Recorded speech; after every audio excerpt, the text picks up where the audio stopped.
I've spent a decade taking a bite out of conspiracy theories, unraveling urban legends, and grappling with worldwide top secret issues. I've even racked up some of their awards. Wow, I mean, first of all, what a question. Journalism is about telling the truth, all while ferreting out the bottom line. I'm a Harrison Hellraiser. With me, Cary Harrison, as your guide. Rethinking Heroes, Life After the Military with Cary Harrison. On January 20th, 1968, in the shadow of a river, deep within the demilitarized zone, an unfolding story of valor and sacrifice began. Leading a reconnaissance force, a young Marine in Vietnam found himself and his squad in a dire confrontation with the formidable Viet Cong forces, who were laying siege to the village below. Amidst the chaos, the Marine, while attempting to bridge the divide and aid the suffering South Vietnamese unit, that Marine came under a hail of enemy fire. In the span of heartbeats, his world was changed forever. He was initially struck in the foot, a severe injury that tore away part of his heel. Then the onslaught continued, with a second shot piercing his shoulder, collapsing his lung, and severing his spinal cord. He found himself abandoned by many, but not by all. You see, a fellow Marine braved the storm of bullets, sacrificing his own life in the endeavor to rescue this Marine. It was in this moment of profound brotherhood and heroism that Ron Kovic's journey to safety began. Ron was carried through a gauntlet of enemy fire, only to be followed by a harrowing week in intensive care in Da Nang. The experience left him paralyzed from the chest down, a stark remembrance of the sacrifices laid upon the battlefield. And for Ron's extraordinary heroism in battle, he was awarded the Bronze Star with Combat V and the Purple Heart, emblems of courage and the price of freedom. His best-selling 1976 memoir, Born on the 4th of July, was adapted into an Oscar-winning film starring Tom Cruise as Ron Kovic. And today, Ron is considered one of America's greatest leading advocates for veterans and voices for peace. And he's just completed his Vietnam trilogy with A Dangerous Country, an American Elegy, which contains Kovic's never-before-revealed Vietnam diary. Starting as a patriotic young soldier with a strong moral and religious conscience, later then a political awakening while confined to a wheelchair following his horrific injuries. On the brink of suicide, Ron Kovic experienced a powerful epiphany that gave him a reason and purpose to live, a renewed faith, and a strength to carry on, an inspirational story of a survivor finding a way to rise above his depression and despair, forgiving his enemies and himself, and growing deeply committed to a new life. Ron Kovic, I want to welcome you. Thank you. It's an honor to be with you today, and I'm sure we're going to have a great time. We are, and I appreciate not only your heroism, but the fact that you have, as many of us do, turned into a different person. The one we started with gets upgraded, goes from coach to business class, and you have touched tens of millions of people who will never meet you, but they know you already, though you may not know them. Let's go back to when you first heard about the Vietnam War and you knew you were going to get drafted and would be going. What emotions did you experience then? Well, Cary, first of all, I was never drafted. I volunteered for the Marine Corps.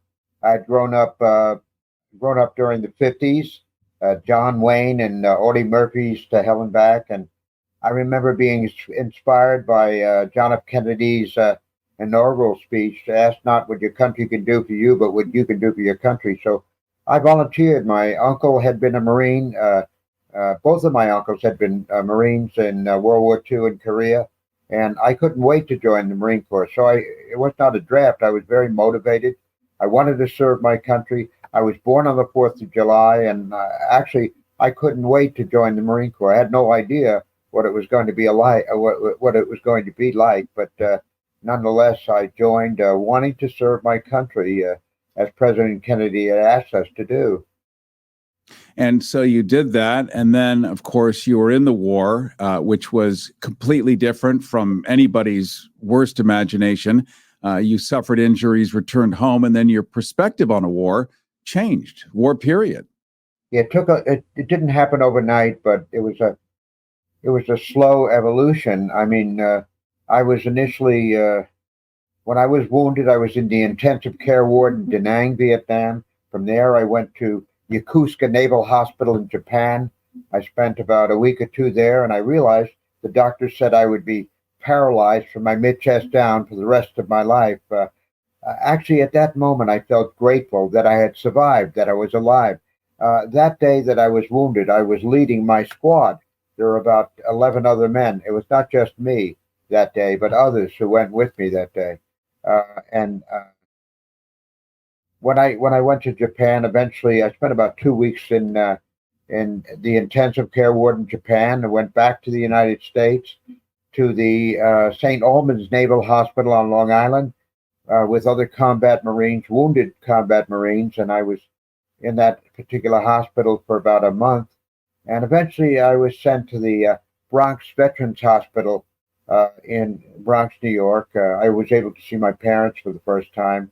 And I stayed in that hospital. I wrote about that hospital in Born on the 4th of July, as well as Oliver Stone depicted in the movie Born on the 4th of July. It was overcrowded conditions, rats on the ward. It was not the best environment for a wounded veteran to come home to, but I tried my best. I did my best, and it was difficult at first. But once again, initially, I was grateful to still be alive and to have survived that day. It was a difficult day for me to be dragged off that field, but I was able to come home, and I was determined to make a life of it. And now, Ron Kovic, you have completed your trilogy, your Vietnam trilogy, and you have revealed a diary that none of us really knew you had, that talks about what most of us live, upright human mammals deal with, which is guilt and shame about virtually everything in the world. But you had one specific instance in this where you had the accidental killing of a fellow Marine, which was just as crippling as your physical injuries. It was devastating. We were in a heavy firefight, and it was difficult to tell who the enemy was. And I wrote about it as honestly and as graphically as possible. I initially wrote about it in Born on the 4th of July, but I wrote about it in great detail in my last book, the book that I just completed, A Dangerous Country, and it affected me deeply, changed my life profoundly. Not only was I paralyzed from my mid-chest down, but I had taken the life of another man, an American, one of my own men, and it was very difficult to live with. I remember writing in A Dangerous Country that I went back to my tent or my hooch that night, and I sat with the rain pouring down on the corrugated roof of our hut, and I thought of killing myself. I remember pointing the M14 rifle between my eyes and came very close to pulling the trigger or pushing the trigger with my toe.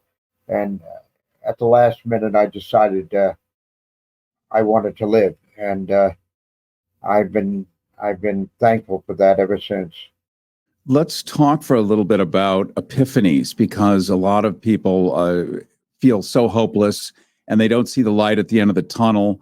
And, you know, your story is, should we say, technicolor compared to a lot of people's charcoal or watercolor version. Yet you had this epiphany, a powerful epiphany that gave you a reason and a purpose to live, to stay alive, and to do something. Tell us about that. Yeah, I had lost my faith. I grew up Catholic. Actually, when I was 17 years old, I wanted to be a priest. I wanted to be a Catholic priest. I grew up in a very religious family, very Catholic family. We had holy water. Just as you came into the house, in my house in Massapequa, Long Island, you would always dip your hand in the holy water and make the sign of the cross. So my mother and my father were very committed to their faith. And as you see in the diary, if you read the diary, the part one of the book, I believe very strongly. But as is in many wars, World War I, World War II, the cataclysm of the war, the shock of being in a war, and also added to that being wounded, in my case, a devastating wound, there was a shattering of my faith, not only my faith in God, my faith in my country, but there's a line in the book, after the war, there was no God, and for him, there was no country anymore. That's how I felt. I felt I had lost all of my values, and for not just myself, but I think many young men, soldiers, Marines, who come back from these conflicts, not just Americans, but whether it be in Ukraine or anywhere where wars go on, you're never quite the same. Your value system, your faith, it often is shattered, and you have to rebuild. You have to find it again. I was very lost for a long time, and eventually I began to find that faith, not by going back to the Catholic Church, not going back to any church in particular, but there were some really dark times in my rehabilitation, in my attempt to come home from the war. There were periods when I was very depressed, when I suffered from post-traumatic stress disorder, when I had constant nightmares, when I had anxiety attacks. I don't know how I made it. I don't know how I made it through that emotional turmoil those years. I could not sleep at night. I had terrible insomnia. I was tormented emotionally, not just paralyzed. I had to deal with that every day, but also sometimes I rarely slept at all at night, and I just tried to survive from one day to the next. It was not easy. It took many, many years for me to even be able to sleep normally at night. I don't know how I made it through those years. I don't know, but eventually, if I have anything to share with those who might be going through difficult times right now, the one thing I would say to them today would be never, never give up. Don't give up. Just no matter how impossible it seems, no matter how painful you may be in emotionally, physically right now, don't give up. Continue on. And if you continue on, at least there may be the possibility that you can emerge from this darkness and this difficulty, and you can come through these hard times. I that's the one thing, the most important thing I would share with anyone who's suffering right now would be don't give up. Just, hang in there another day and another day and another day, and hopefully the skies will clear. It sounds, Ron Kovic, like you're talking about having a purpose-driven life, which is something that you really recreated for yourself in such a standout way that it ends up being portrayed by Tom Cruise. There's all these awards given. You've written 3 books now, and it really changed the face of how we look at war. And the whole Vietnam era just didn't vanish away into the clouds as sort of a bad memory, but you kept it alive. And right now we've got Vietnam War vets listening. We've got Korean War vets listening. Probably not any more World War II vets, but certainly tens of thousands, if not millions of people who can relate to your battle. We're talking to Ron Kovic. He did serve 2 tours of duty during the Vietnam War and has been in a wheelchair ever since. The Oliver Stone Tom Cruise Academy Award-winning film Born on the 4th of July was based on Ron Kovic's best-selling memoir. And today, Ron is known as one of the country's most powerful and passionate pro-veteran voices for peace and has completed his Vietnam trilogy with a poignant, inspiring, and deeply personal elegy to America. And Ron, I met you back in 2007. I had put together a parade for world peace, and we brought in Arun Gandhi, Mahatma Gandhi's surviving grandson, and you were there. That was in L.A. Muhammad. Yes. No, that was Gandhi. Yeah. Yes, it was Arun Gandhi. I remember that day. Yes, and we met briefly then, but you were swarmed with people. So I got to extend a hand, shake yours for 1/10 of a millionth of a second. So really, this is the first time we're meeting. And I'm thrilled that you finished this trilogy and that you're talking honestly and bravely, because it really helps people when they don't feel alone. And feeling alone is the worst part of it all, isn't it? No, you've got to try to trust. You've got to try to believe. There's a world out there, and there are people who do care. And I don't think I would have made it without the friends and the people who came along, like angels, in the night. They came when I needed them most. A phone call to a friend when I was about to give up. It's amazing how small things like that can change your life, can move you away from wanting to give up to maybe living another day or giving it another chance. I can't emphasize enough the importance to not give up. I committed my life to finding an alternative to war, and an alternative to finding other ways to solve our problems through diplomatic means, through seeking common ground, just respecting each other as human beings. And I think it's so important, especially, in the times we're living right now, where war continues to go on, whether it be in the Gaza, in Israel, or whether it be in the Ukraine with the Russians or whatever. We're all human beings, and we've got to find to live together. We've got to, my country, America, we've got to learn to heal from this war and come together. And if I represent anything, let me represent peace and nonviolence. Let my life and my journey and my struggle, my journey and struggle to represent peace and nonviolence and an alternative to this type of behavior, to pulling the trigger, to dropping the bombs, to trying with all we can to imagine a better world. You know, I think I'd rather have my life stand for that than anything that I can think of. Nonviolence and an alternative to war. You know, I would have probably wanted to try something like that, but in the end, I decided to write books. I decided to write because I'd always loved to write ever since I was in high school, whether I was writing poetry in study hall or I always seemed to have a way with words.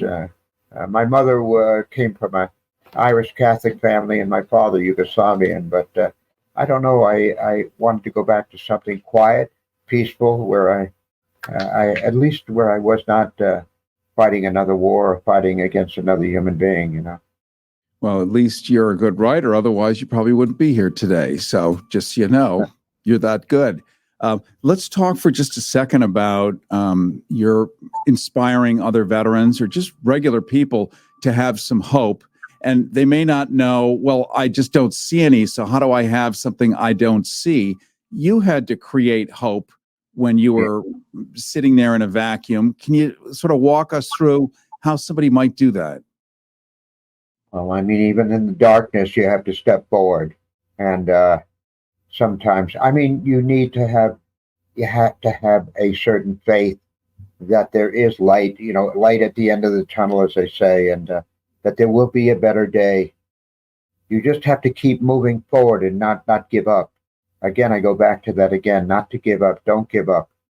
You know, I think of, I guess it was Winston Churchill during World War II. Never, never, never give up. The British never giving up when all the odds seemed against them. You know, I don't know why. There were times when I came very close to giving up. When I came very close to saying that I've had enough of this, but the one thing that kept me going was I was curious. I had an imagination. Always had an imagination as a kid, as a boy.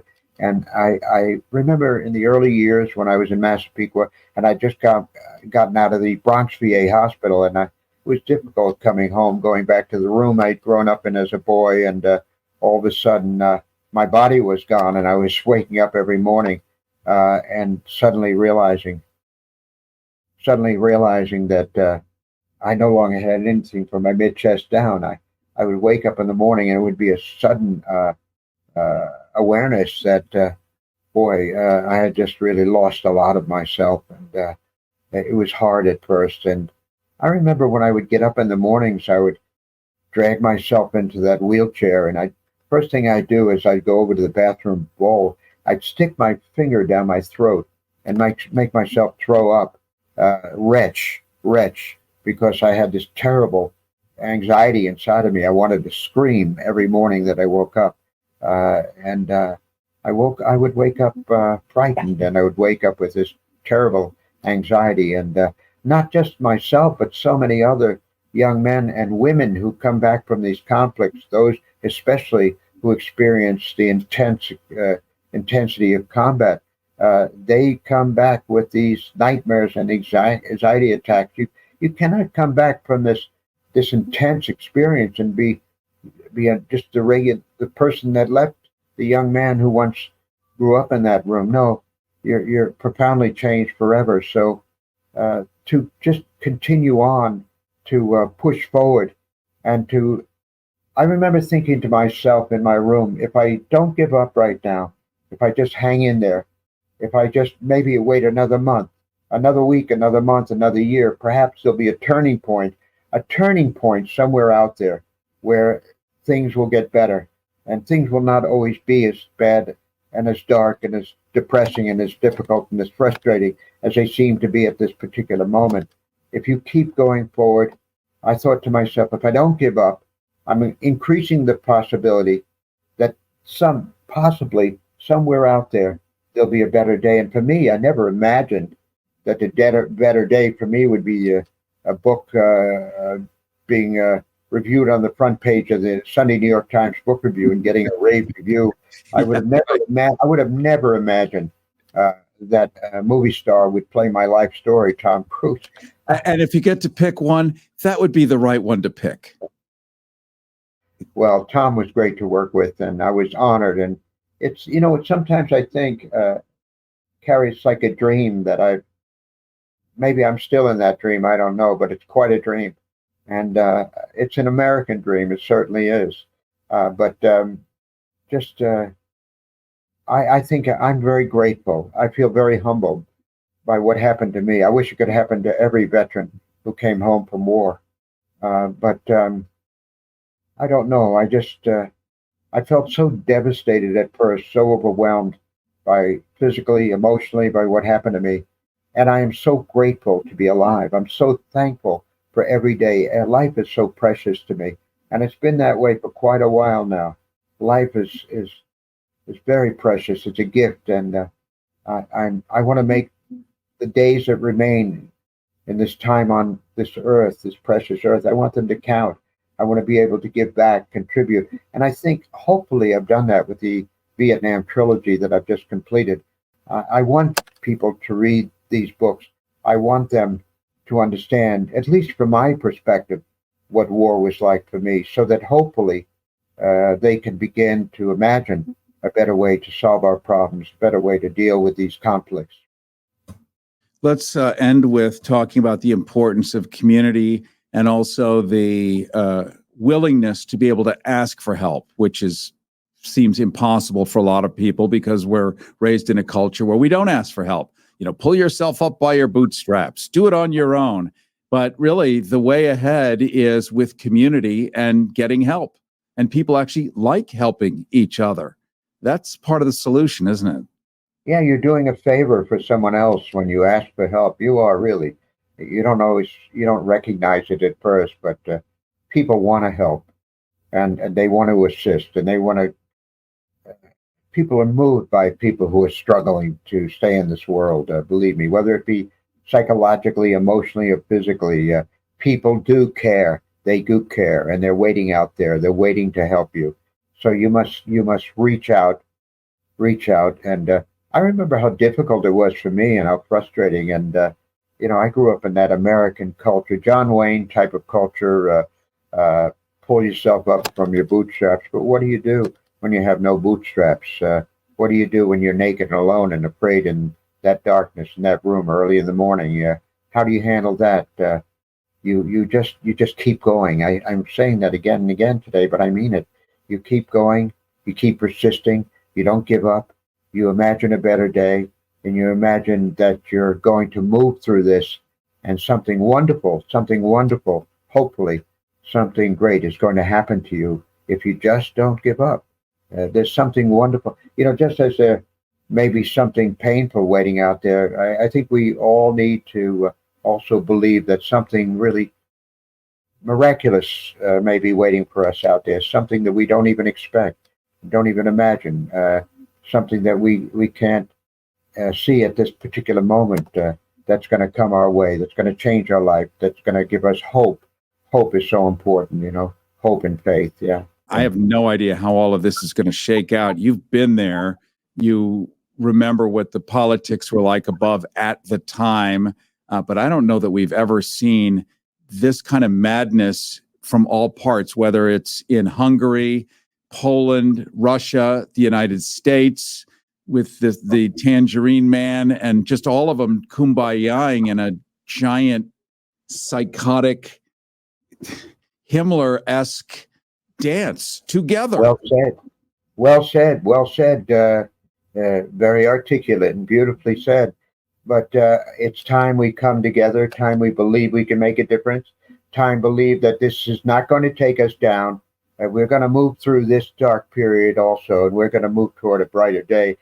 We will do it. If I have any purpose in life, it's to continue to move forward and to hold that banner up high of peace, nonviolence, and hope for our future. It's great meeting you and seeing you again. It was great, I'm sure, meeting you on the street that day. And that was a beautiful day quite a few years ago. Yeah. Yeah, I was on Air America at the time, and that was an idea, was to get 10,000 listeners to show up, storm Hollywood Boulevard, and then end up at the steps of CNN, because they weren't going to come out and cover the entire middle of the city being flooded by people. They were not interested. So we put Daryl Hannah in the very front, dumped some ice water on her chest, turned her into a wet T-shirt. They suddenly came down the elevator, and this 10,000 people were suddenly interesting. Amazing. You should write books. You're a great storyteller. You should be writing books as well. All right. Well, I'm going to probably transcribe these shows, because that would be the easier, softer way. That would be great. Well, I appreciate it, my friend. Thank you so much, Ron, and looking forward to staying connected, okay? My best to you and all my veteran brothers and sisters. Ron Kovic served 2 tours of duty during the Vietnam War, has been in a wheelchair ever since. The Oliver Stone Tom Cruise Academy Award-winning film Born on the 4th of July was based on Kovic's best-selling memoir. And today, Ron is known as one of the country's most powerful and passionate pro-veteran voices for peace, and has completed his Vietnam trilogy with a poignant, inspiring, and deeply personal elegy to America. Cary Harris with you. Thank you for joining us. Back in a flash. Rethinking Heroes with Cary Harrison. Life after the military. RethinkingHeroes.com. Attention homeowners. Do you have a house that's in need of serious repairs? Do you have tenants that never seem to make their monthly payments? Do you have code violations, past due taxes, or maintenance costs you just can't afford? Then call our special home buying hotline right now. We specialize in buying any home, no matter the situation. Turn that problem property into cash today. It's just that simple. One call and you can get rid of that home headache forever. We can buy your home with instant closings, instant cash, and huge savings. Plus, there's no realtor fees, no listing fees, and no repair costs. Just cash in your hands for that painful property. We're buying a few more homes in your neighborhood right now, so take advantage of this cash offer and call the number on your screen today. Looking to earn more money online? Well, meet Kartra, that's Kartra, the ultimate all-in-one business platform that makes it easier than ever to boost your income. With Kartra, creators, coaches, and experts can turn their knowledge and services into profits. You can create pages and funnels that attract customers, build memberships that share your knowledge, automate your business to free up your time, and so much more. Kartra has every tool you need to grow your business in one place. And the best part? It's super affordable and easy to use. Are you ready to streamline and scale? Well, head on over to rethinkingheroes.com/money for a free 30-day trial. That's rethinkingheroes.com/money for a free 30-day trial. Everybody wants cheap airfare, but where do you find it? You call Low Cost Airlines. They specialize in cheap flights, discount hotel rooms, cheap car rental rates, and with a best price guarantee. If you want the lowest prices on your airline tickets or other travel services, call now. That's right, call. That's the only way to get these rates. Experts are standing by 24/7 to get you the cheapest airfare and hotel rates available. So don't wait. Call now. Listen, well, it's still legal. Rethinking Heroes with Cary Harrison. RethinkingHeroes.com. Okay.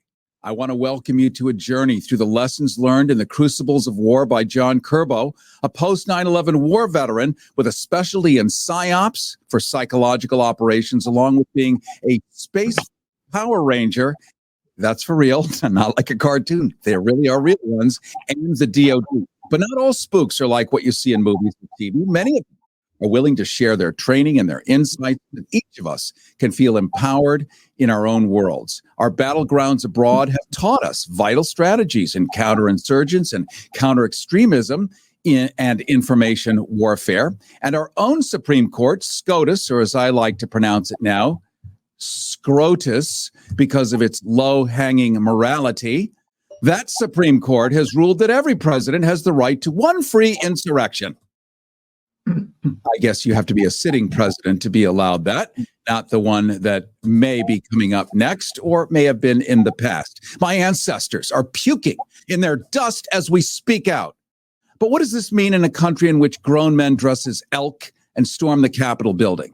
It's like kindergartners with assault weapons. Actually, not too impossible since frozen embryos are now functioning humans in Alabama, which means they probably have Second Amendment rights too. I can't help being snide. I'm so sorry. If you want to watch this and enjoy what it looks like, go to rethinkingheroes.com, where we are live streaming all the video of these shows right here, right now. But let's apply these lessons on our home turf, shall we? Let's address the urgent challenges of domestic extremism. John Kirbow is a former CIA PSYOPS counterintelligence officer.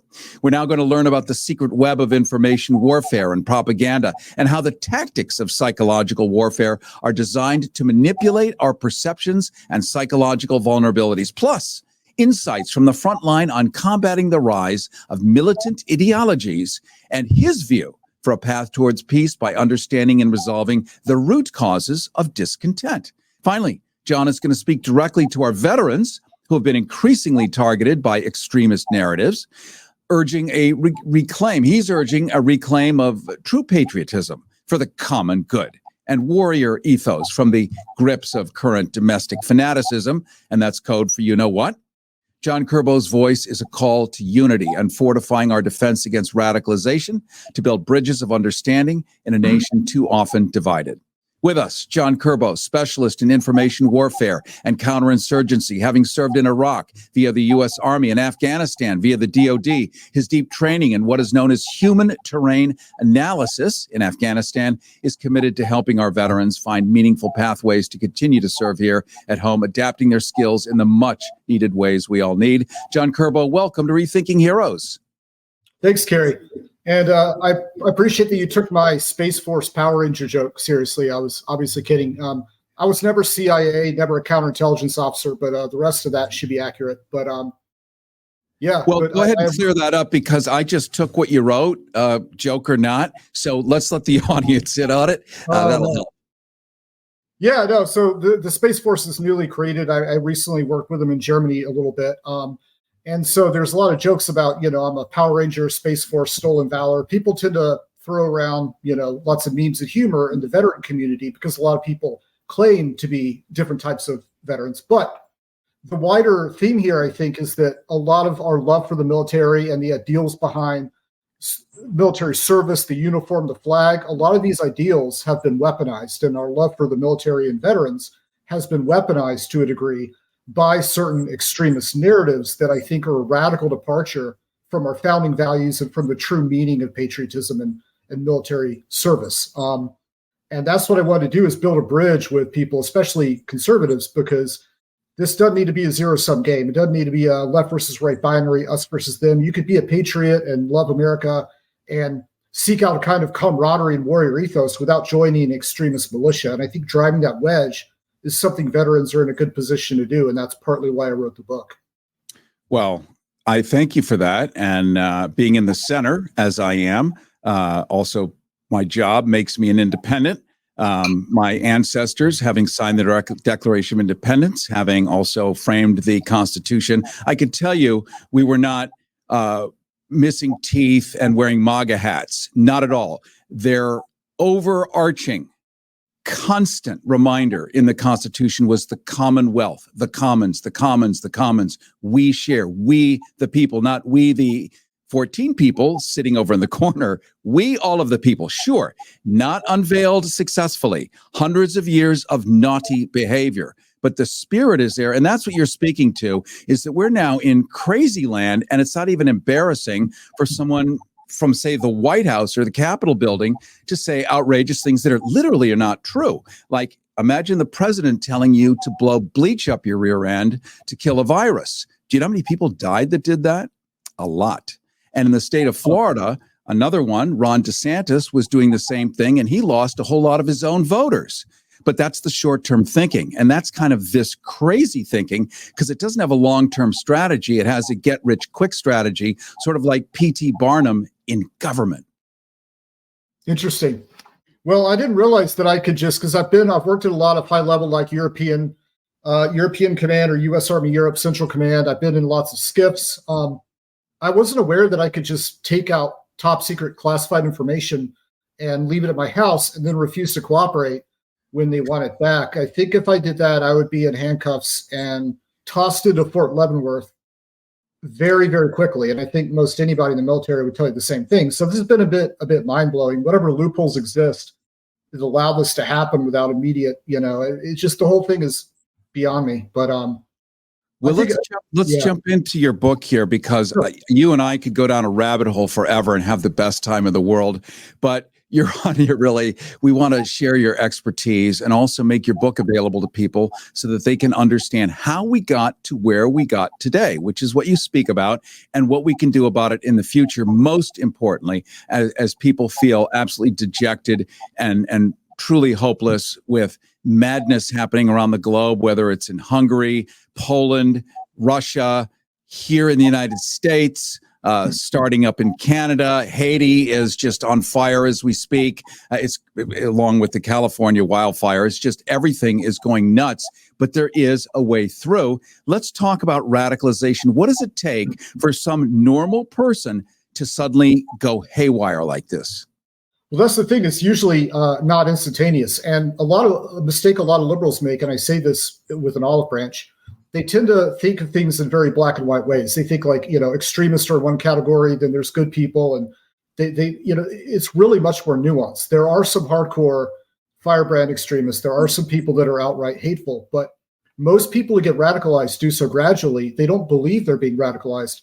And a lot of it involves algorithms, echo chambers, being fed the same ideas. And we talked about this before, and the book talks about it. The human brain is hardwired by evolution to try to filter out counter evidence and look for things that confirm a belief. So the brain doesn't want to be wrong. The brain wants to seek out confirmation of belief, confirmation bias. So that wishful thinking, that engine of belief in our minds, allow people to sort of go deeper and deeper down these rabbit holes, and then they're selectively exposed to more and more of these narratives. And this radicalization starts with very benign things. We see it now with a resurgence of Holocaust denial and conspiracies about Jews, the same stuff that's been around for a while. And they say, well, if we're being lied to about this or that, what else are we being lied to? Then they go down these rabbit holes that talk about deeper and deeper conspiracies. But a lot of it also is about this kind of binary us versus them thinking, where the only way to preserve someone's way of life, their identity, their sacred freedom is through pathways of violence. And a lot of people at January 6th, there were some there that I think were genuinely hateful, but some truly believed, they really believed that the election was stolen and that their republic or their country was in danger. And they actually were acting on that belief. And I remember a decade or two ago, it was liberals who had a hard time understanding that a lot of Islamic extremists really believed what they were doing. It wasn't just culture and socioeconomics. There were people that believe in paradise and martyrdom and will fly planes into buildings. Now we see a lot of conservatives, everyday conservatives, not even extremists, just everyday people, failing to realize that a lot of these people really are extreme. They really do believe what they're doing, and it is dangerous, and beliefs can have violent consequences. And we need as patriots, as people who love the principles this country was founded on, we need to think outside the left-right divide and try to create kind of a backstop or a barrier, a buffer against this, and speak out, and do so by finding shared moral terrain. And I think that's something veterans can help us do. Let's jump into that. We heard earlier from Ron Kovic talk about a superhero, a movie, a person about whom an Oscar-nominated movie was made, Golden Globe winner, born on the 4th of July, starring Tom Cruise. He is vociferous about the fight for peace, the mission for it, and the reasonableness of it, and the sanity of it. Yet, as you point out, and it is true, people, the Kardashians are not clear about, is the earth round or flat anymore. Even if they're just joking, it gets out, gets 10 million likes. And guess what? A month of studying Copernicus and Sir Isaac Newton in school? Well, people are not sure anymore, and they're 14 years old, and there's no Walter Cronkite to bring sanity back into the room and give an idea. So we have something called QAnon, for instance. You write about that. Totally fabricated, but real as hell for people. Well, I think that's I think it's chapter 3 or 4, but basically I think that QAnon is literally more unrealistic than the plot of Indiana Jones and the Temple of Doom. Like, there's more chance of you actually finding Molaram, doing human sacrifice in a lava cave than there is of QAnon being true. There's so many points where QAnon falls apart as a coherent belief system. In fact, I think the plot of all 4 Lethal Weapon movies put together would be more likely than QAnon. The thing is, a lot of people think, well, if you believe in QAnon, it must be because you're bad or you're stupid. That's not true. Plenty of intelligent, smart people buy into conspiracies because smart people are better at rationalizing, beliefs and false beliefs often than other people because they're better at doing the mental gymnastics. Their brain's better at fishing for that evidence that confirms their beliefs. So the thing is, most people who follow QAnon, they're not malicious. They don't actually believe the full. It's like Scientology. There's layers to it. Like, there is a neo-Nazi version of QAnon where the Jews are behind a shadowy cabal, and it looks like the Protocols of the Elders of Zion, which was promoted by Adolf Hitler and the Nazis, right? But most people who believe in QAnon, they're not following that version. They're following a much more benign version. It's like a spectrum. There's your Walmart shopper version of QAnon, which is like, sex trafficking's real, Epstein's real, they're hiding stuff, and it's evil, and there's stuff we don't know, and we need to stop it. And I agree with all of that. That's actually true. There is stuff we don't know, and there are some terrible things going on. And then they get pulled a little more into it. So it's a spectrum, but where it's dangerous is it has radicalized people to violence. And the book lists tons of examples where QAnon is actually tangibly a dangerous belief. And the main example is, imagine actually believing, and this is where beliefs matter, believing that your next door neighbor was not only a pedophile, but engaging in sex slavery and child trafficking. And you believe that there's nothing the government could do about it. None of the agencies will ever find out. It's deep state, it's secret, and your neighbor is actually doing human trafficking with children. You would be morally obligated to stop him or her. In fact, you could argue you would want to kill that person if you really truly believe this. Now imagine fully believing that everyone from Tom Hanks to Ellen DeGeneres to Hillary, Nancy Pelosi, half of Hollywood and the Dems are literally engaged in this Temple of Doom scenario. It's always Hillary at the top. Let's just admit it. Of course. Yeah, right. I mean, and so, if you really believe that, that can lead people to go on a shooting spree. The Pizzagate was an example promoted by Jack Posobiec, and that radicalized a shooter who actually did fire off, a weapon in a restaurant. So we're going to jump into how propaganda actually works, because I think that's a real educational component. Let me just reintroduce you. We are live streaming, by the way. If you go to rethinkingheroes.com, you can see John Kirbow, who's with us right now, a former PSYOPS specialist in information warfares and counterinsurgency. His expertise, propaganda and domestic terrorism. He served in Iraq and Afghanistan, even in Space Force, not the cartoon version, now focused on helping veterans find better pathways to continue to serve here at home. He's got a new book called Combating Domestic Extremism, a post 9/11 war veteran's perspective, and it's the ultimate manual on military propaganda and our own regular media propaganda, including QAnon, social media, etc., and how our own general population is being radicalized and hoodwinked by techniques we first became familiar with in the Middle East. And John Kirbow, let's talk a little bit about propaganda and how that works and why we believe this stuff. We all studied World War II, even if it were for 5 minutes, and we learned to know about this stuff. Yet, boy, do we eat it like a delicious meal. Yeah, well, it does taste good. It tastes good to the reward chemicals in the brain, and it often feels good to believe something. The brain literally often releases pathways of reward chemicals when you confirm a belief. And so you're right, World War II, Madison Avenue and advertising took from the same playbook of psychology and marketing that was used by both, the Allies in World War II and by Joseph Goebbels. So it's sort of like, I use the analogy, the Force in Star Wars. PSYOP is like the Force. It's not good or evil, but you could tap into it and use it. And unfortunately, we have way too many Sith and not enough Jedi to counter the propaganda. What you can say is like turning a lot of us on with the Star Wars metaphors. Well, I could use a Harry Potter. We went to JFK Special That's Forces. right. We do Special Forces and PSYOP. I mean, that's like our Hogwarts, right?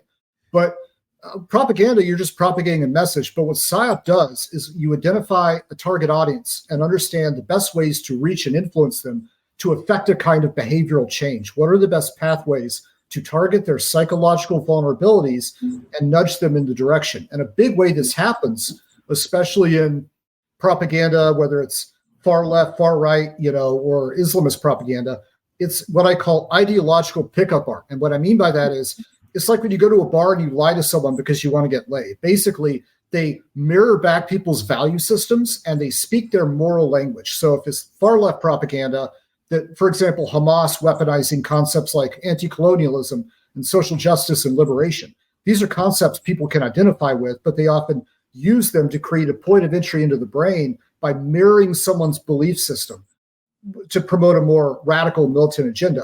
Same thing with the far right. They speak the language of patriotism, love of the military, the Constitution. These are all good things, but that resonates with people who identify with those things. They'll say, well, they talk like me. They're speaking my moral language, so they must be good people. This is why a salesperson would put on a Southern accent. If I'm calling you and I'm actually originally from Georgia and I'll say, hey, how you doing? And I talk like that, you're going to think, well, that's one of my people. I identify with him more, right? So, they say at Goldman Sachs, know your audience.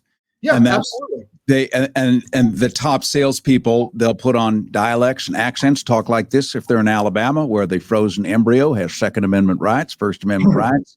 And by God, you get right through the door and immediately you can sell that vacuum cleaner. Let's take a look, John Kirbow, because you do talk in your book about the kind of the plot of the play. It's not that it's just happening, but there's sort of an end game here. And somebody's paying for this stuff. Somebody wants something in the end with all of us to be knuckle walking Hispidulite nitwits. Like there's a payoff to that. It just doesn't happen. Okay, look at that. Look at the people under Mr. Ringling's big top going for the bearded lady. There's a reason they want us to go for the bearded lady. Talk about that a little bit. Well, okay, this is a big thing. So I'd say the most popular or the most well-known voice talking about this right now would be Andrew Tate. When he talks about the deep state or he talks about the matrix, they're influencing us, right? And people talk about this from different angles. So Andrew Tate is not the first one to talk about this. People back in the 60s, the New Left movement, the One-Dimensional Man by Herbert Marcuse, talking about how we're kept in this sort of world of propaganda. They shape our opinions. They nudge us in different directions. So people have been talking about this for ages. Do I think there's a central string-pulling organization or a centralized plot that we're in an actual matrix in that way? No, I don't. I'm not saying it's impossible. I just don't see enough evidence for that. What we do see is different sources of influence. So, you have corporate propaganda, you have special interests, you have people that want to persuade us to accept the status quo in healthcare with, unlivable wages. It's not all coming from a single Palpatine puppet master in the Death Star, but I think they're using the same playbook, and but at the same time, you do have some more organized, systematic campaigns coming from abroad, most notably from Russia, and they use the same information warfare process that we use as well. It's just they're doing it for different reasons. And the thing is, when someone's in the troll factory in Siberia, you have some drunk Russians on vodka that are spitting out memes to pretending to be a veteran's mom, white conservative lady talking to people in Idaho, and then a fake Black Lives Matter account and a fake, Islamist account, a fake neo-Nazi account. Like these are all run by a lot of the same people. These people are usually not the high-level planners. What the high-level planners do is they identify the objective, like undermine the NATO alliance, promote ethno-nationalist movements and separatist movements to break apart Europe and weaken it. Divide and conquer based on COVID. Even during the, I think it was the 80s, the idea that the AIDS virus was designed to kill people of color. Can you guess which country was pushing that? It starts with an R and rhymes with Prussia. So I'll give you a hint.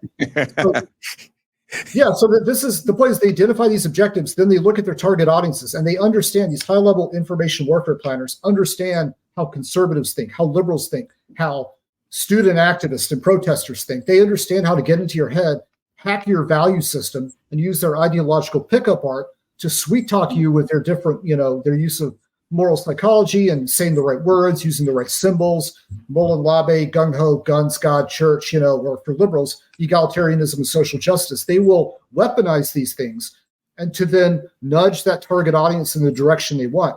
What they then do, they give the scripts and the messages to the trolls behind the computer who then crank them out. So it's a sustained messaging campaign based on detailed analysis of audiences and how to get in their head, and then the symbols to use and the way the messages are framed, and then how to push it out over social media. This is all deliberate. I mean, there's a lot of random trolls as well. And, most propaganda is just random. It's not like organized, but the organized campaigns are very systematic. And so if we learn this playbook, we can harden ourselves and protect ourselves far more than any amount of guns or bunkers ever can. Because if you can hack someone's mind, if your mind is a vulnerability, that's a weak point. And this should appeal to everybody across the left-right spectrum. What a great way to end, John Kirbow. Thank you so much for joining us.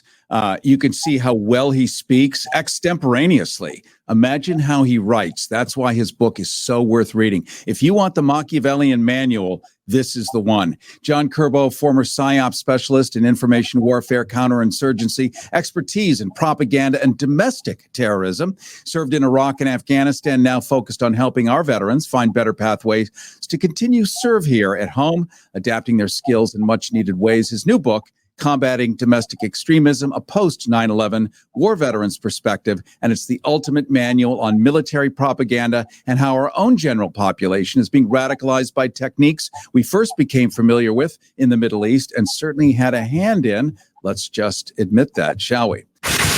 We are in complete control. We are Rethinking Heroes with Cary Harrison. RethinkingHeroes.com.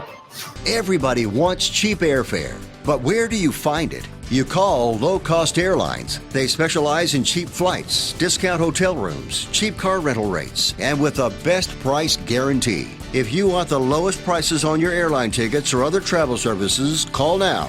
That's right, call. That's the only way to get these rates. Experts are standing by 24/7 to get you the cheapest airfare and hotel rates available. So don't wait. Call now.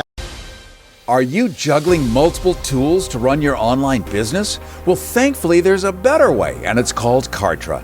Kartra. With Kartra, boosting your income has never been easier. That's because it's the ultimate all-in-one platform for online success, offering every tool you need to grow. Imagine building pages, funnels, courses, autoresponders, and checkouts all in one place for one affordable price. And the best part about Kartra is that you can automate anything. So it's like having a team of experts working around the clock to help you earn more.